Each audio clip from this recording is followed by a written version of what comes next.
Senior advocate Eshwar గారు ఉన్నారు.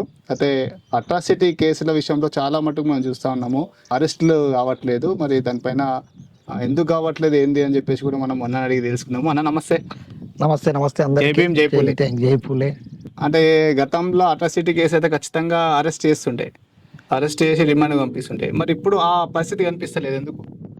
దాదాపుగా మనకు ఇన్సూరెన్స్ మన దగ్గర దాదాపు 10 సంవత్సరాల నుంచి ఈ 41A సిఆర్పిసి వచ్చిన తర్వాత, ఇప్పుడు బిఎన్ఎస్ వచ్చింది కానీ 41 సిఆర్పిసి వచ్చినప్పుడు అదివరకేమో మనకు ఎస్సీ ఎస్టీ కేసులల్లో, అట్రాసిటీ కేసులల్లో ఎఫ్ఐఆర్ కాగానే ఇమ్మీడియట్గా దానికి ఎంక్వైరీ చేసి అరెస్ట్ చేసి జైలుకి పంపేది.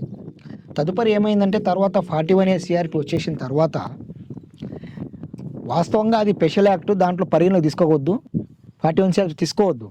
అప్పట్లో మేము చాలా దగ్గర బోధనలు కానీ నిజామాబాద్లో కానీ చాలా దగ్గర మేము కొంత దళిత అడ్వకేట్స్ అందరూ కూడా దాని విషయంలో ఫైట్ చేసినాం, ప్రశ్నించినాం.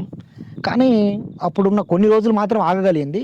తదుపరి యథావిధిగా 41 సిఆర్పిస్తోనే ఈ స్పెషల్ యాక్ట్ని దాంట్లో కలపొద్దు, 41A సిఆర్పిసి నోటీస్ స్టేషన్లు ఇవ్వద్దు, స్టేషన్ బిల్ ఇవ్వద్దు, రిమాండ్ చేయాలి అని చెప్పి మేము చాలా మట్టుకు పోరాటం చేసినాం.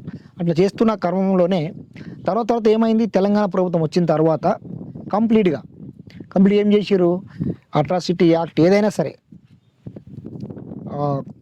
0 నుంచి 1 నెల నుంచి 7 సంవత్సరాలు ఉన్న శిక్షలు ఉన్నటువంటి ఏ అట్రాసిటీ కేసు అయినా సరే ఎఫ్ఐఆర్ అయిన తర్వాత స్టేషన్ నోటీస్ ఇచ్చేసి పంపించడమే. మళ్ళీ ఎవరైతే కేసు అయితే వాళ్ళకి చెప్పడం ఏంటంటే, ఎప్పుడైతే మీకు కోర్టు నుంచి నోటీస్ వస్తుందో మళ్ళీ అప్పుడు మీరు కోర్టుకు హాజరు కావాలని చెప్పేసి, లేదా మాకు తదుపరి ఇన్వెస్టిగేషన్ పరంగా మేము అవసరమైతే మీకు పిలుస్తాము, మీరు పోలీస్ స్టేషన్ రావాలని చెప్పడంతో ఆ విధంగా కొనసాగుతూ ఉన్నది. ఆ తరుణంలోనే బోధన ఏరియాలోనే దాదాపుగా 20 పైచీలకు ఎఫ్ఐఆర్లు అయినాయి. సుదర్శన్ రెడ్డి ఎమ్మెల్యే ఉన్నప్పుడు కానీ, లేకుంటే ఎమ్మెల్యే ఉన్నప్పుడు కానీ 18 ఎఫ్ఐఆర్లు అయినాయి.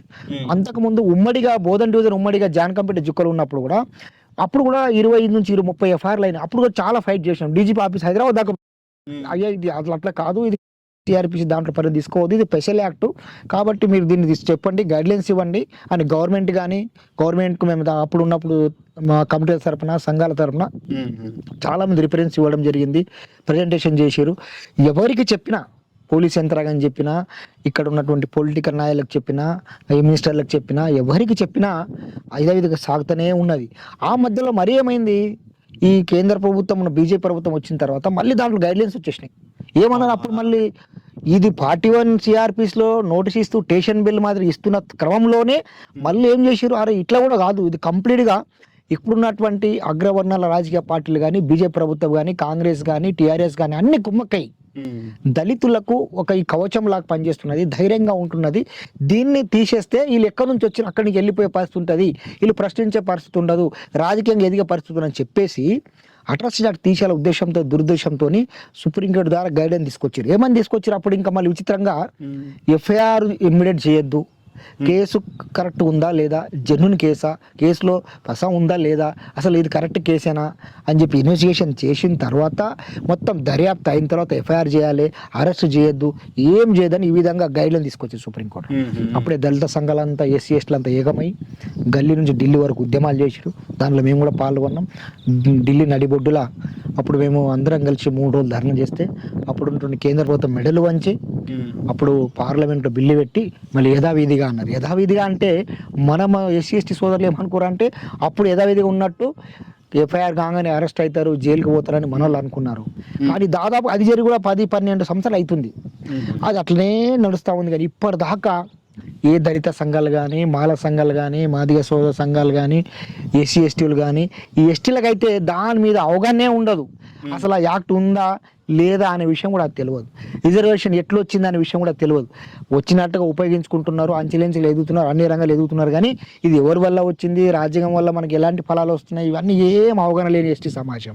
ఇక మరి దళితులైతే దాదాపు ఇప్పటికీ ఎన్ని ఎంపీ ఎలక్షన్లు అయినా, ఎమ్మెల్యే ఎలక్షన్ అయినా, మరి సార్ మా యాక్ట్ వల్ల మాకు జర నష్టం జరుగుతుంది, మాకు 7 years ఉన్నాయనుకో, దాదాపుగా మన దురదృష్టం ఏంటంటే ఆ యాక్ట్లో ఉన్న మొత్తం ఎక్కువ 90% ఏ 7 సంవత్సరాల లోపు ఉన్న కేసులు మాత్రం ఉన్నాయి.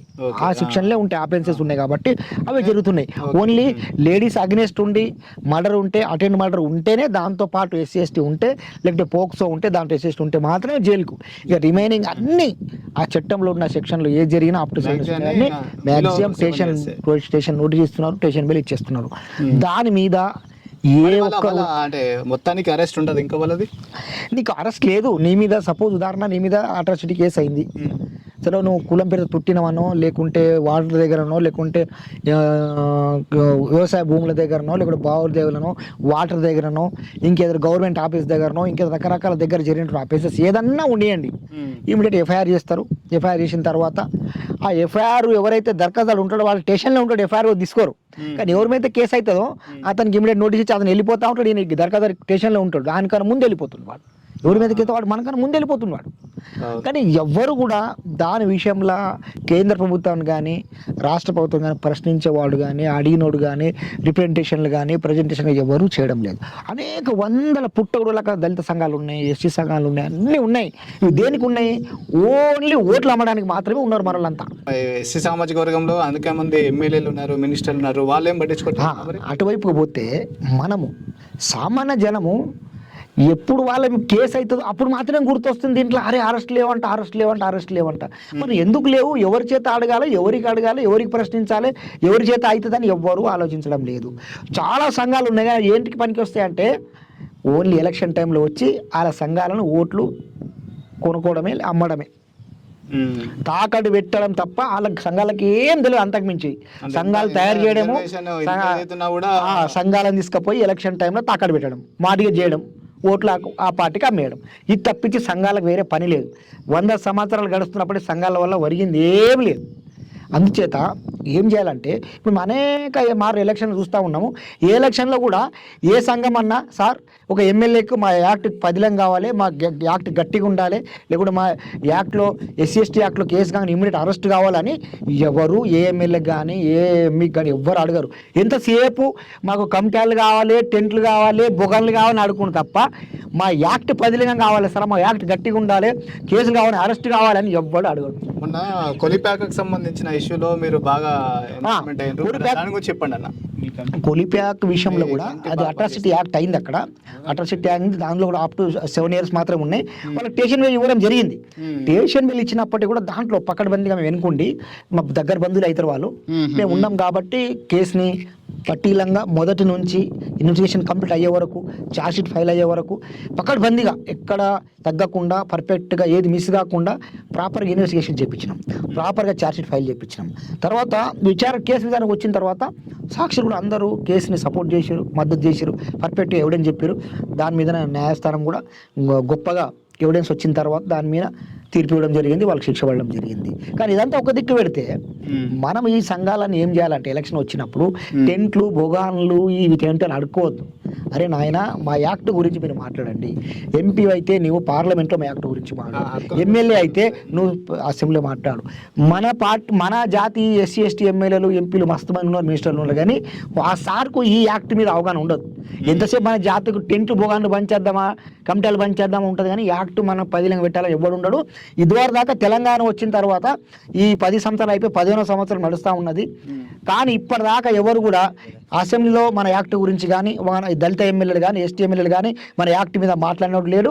మన యాక్ట్ గురించి ఇట్లా ఈ విధంగా నష్టపోతున్నది దళిత సమాజము, ST సమాజం నష్టపోతున్నది, అట్రాసిటీ యాక్ట్ నీరుగారిపోతున్నది, దీనివల్ల ఎవరికి న్యాయం జరుగుతలేదు, అరెస్ట్ కావడం జరుగు.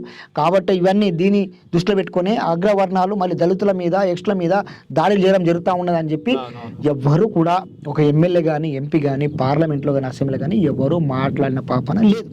మన ఎమ్మెల్యేలు, ఎంపీలు మరి మన ఇప్పుడు SC ఏం చేస్తున్నట్టు అంటే ఆ విధమైన ఫైట్ చేస్తలేదు అంటే సంఘాలు అంటున్నావా? సంఘాలు నేను అదే చెప్తున్నా, పదే చెప్తున్నా. మన సంఘాలు యాక్ట్ల మీదనో రాజ్యాంగాన్ని కాపాడే దాంట్లో లేరు. ఎప్పుడు ఎలక్షన్ వస్తాయో మన కట్ట మన జాతి దళితుల ఓట్లు, ఎస్టీల ఓట్లు అమ్మేయడం తప్పించి అంతమించి ఏం చేయరు వాళ్ళు. కొందరు ఆ పార్టీలో, కొందరు ఈ పార్టీలో ఉంటారు, కానీ వాళ్ళ హక్కుల కోసం పోరాటం చేయడం కానీ, మన యాక్ట్ గురించి పోరాటం చేయడం కానీ, భారత రాజ్యాంగం గురించి పోరాటం చేయడం లేదు. అంతేందుకు అంతకు ముందు మన లోగడ్నే ఒక వార్త వచ్చి మీరు కూడా విన్నారు, అది అమిత్ షా అంబేద్కర్ గారి నుంచి నిండు పార్లమెంట్లో పార్లమెంటు రాజ్యాంగం చేత ఎన్నుకోబడిన ఎంపీలందరూ కూడా పార్లమెంట్లో హేళన చేసినట్టుగా అంబేద్కర్ గురించి మాట్లాడాడు. అప్పుడు మాట్లాడినప్పుడు ఏ దళిత సంఘాలు ఎస్టీ సంఘాలు వచ్చి రోడ్ల మీద వచ్చి దాన్ని ఖండించిన పాపని ఎవరు పోలేదు, అంబేద్కర్ తిట్టిన ఎవరు లేరు. అంటే మన దళిత సంఘాలు కానీ ఈ ఎస్టీ సంఘాలు కానీ రోజు రోజు కుంగిపోతున్నాయి. అవగాహన లేకుండా ఆ రాజకీయ పార్టీలు వెనకాల జైలు కొట్టుకుంటా అలా జెండాలు మోసుకుంటా వెళ్ళిపోతూ ఉన్నారు. బాబు అరే